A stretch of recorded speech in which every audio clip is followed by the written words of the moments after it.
Yeah, we got our butt kicked in just about every category. We didn't come ready to play. That's on me.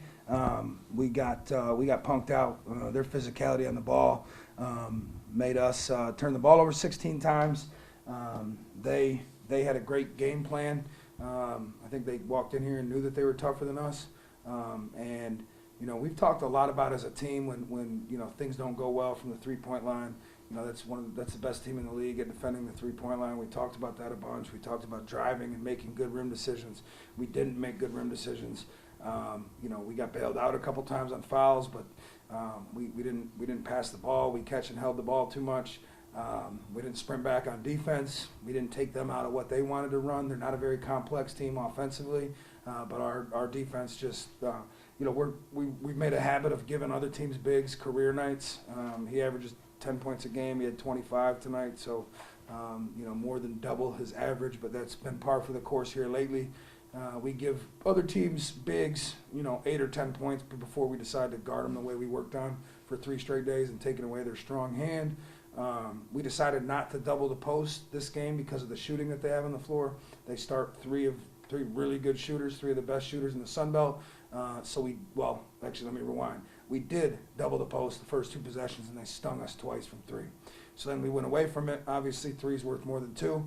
We were hoping that we could guard the post one-on-one. We obviously did not do that well. We didn't guard their guards well. Kobe Julian, 20 points. He's averaging 17, so he exceeded his average.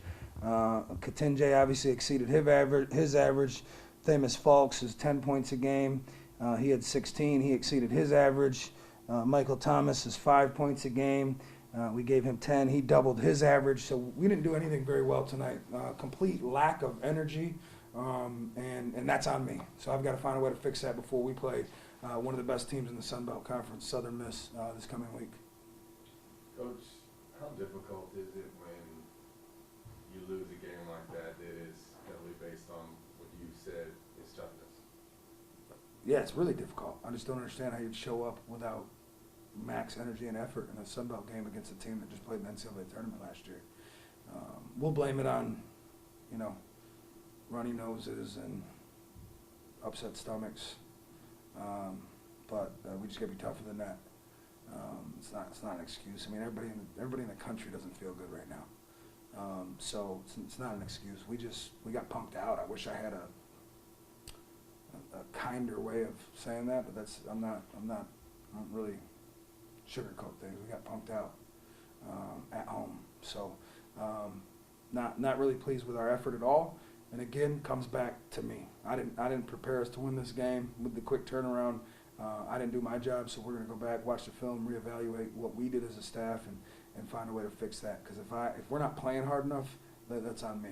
I'm probably playing the wrong guys too many minutes. As soon as I notice a guy's maybe not maxing out, then I probably got to go to someone else. And so that's something that I'll look at when we watch the film. What do you do to address, down low and prevent the next big guy from having a career night? Well, it's I mean, can you guard the post? I cannot. Okay. I mean, at this point we've got to roll with the personnel that we have. We've got to.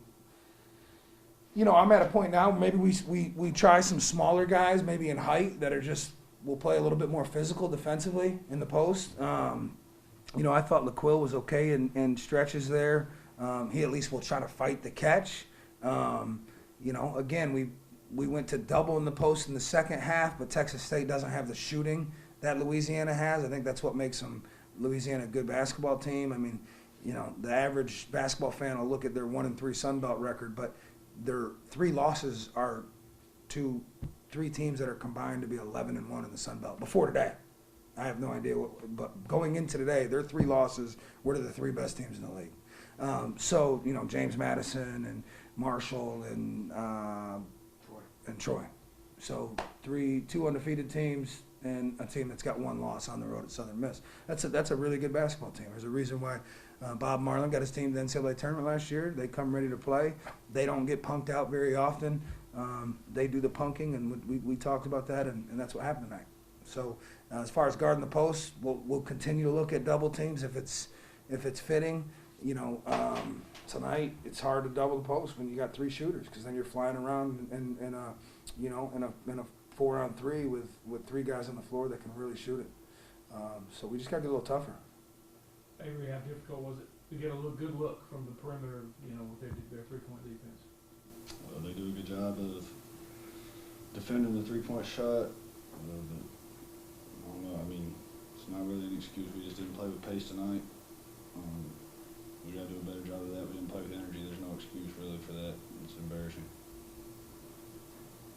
Coach, candidly, what was your message to the team in the locker room? After the game? Yeah. Exactly what I just told you. I mean, we got punked out. I mean, they came and they dictated the pace with which the game was going to be played. They dictated the level of physicality at which the game was going to be played. They dictated how we were going to run our offense and how we were going to guard, and we didn't do anything about it. And then when things didn't go our way, really the best term is front runners. Like, shots weren't falling, we stopped guarding. Shots weren't falling, we've got guys that are, normally really good rebounders that didn't rebound, at all tonight because their shot didn't fall. And then their attitude and energy when they came out of the game wasn't good. I don't think our bench energy was good. Top to bottom, we've got to do a deep dive into what happened today to make sure that doesn't happen again. Avery, just wonder what are just some of the things you guys got to work on these next couple of days to get ready to get on the road? We just got to play with energy. That's the first thing I said in the locker room after the game. I said we didn't play with energy, so that's all it boils down to. Really, we just got punked by Coach Sid. It wasn't an X and O's thing. It wasn't a game plan thing. We just didn't play hard enough to win, and to win's not easy, especially if you're not going to play hard. We got to do better. Very good. Yep. I got one more question. Is there a positive takeaway from this? Did you see anything on the court that you thought we could build on that? No. I mean, I'd love to give you coach talk right now. No, there was nothing positive. Our energy sucked. We didn't play hard. We laid down, and we let them dictate the way that the game was going to be played. So I'm looking at, I guess you could say we were +8 on the glass. I don't think we benefited from it. No, I don't think there was. I thought top to bottom, from point guard play to post play, we were bad. Turned the ball over 16 times. They averaged turning people over 16 times a game, and we kept them right there at their average, even though we worked on it for the last 2 days and talked about it and put in a game plan for it. We gave it to them 16 times. So, no, I don't think so.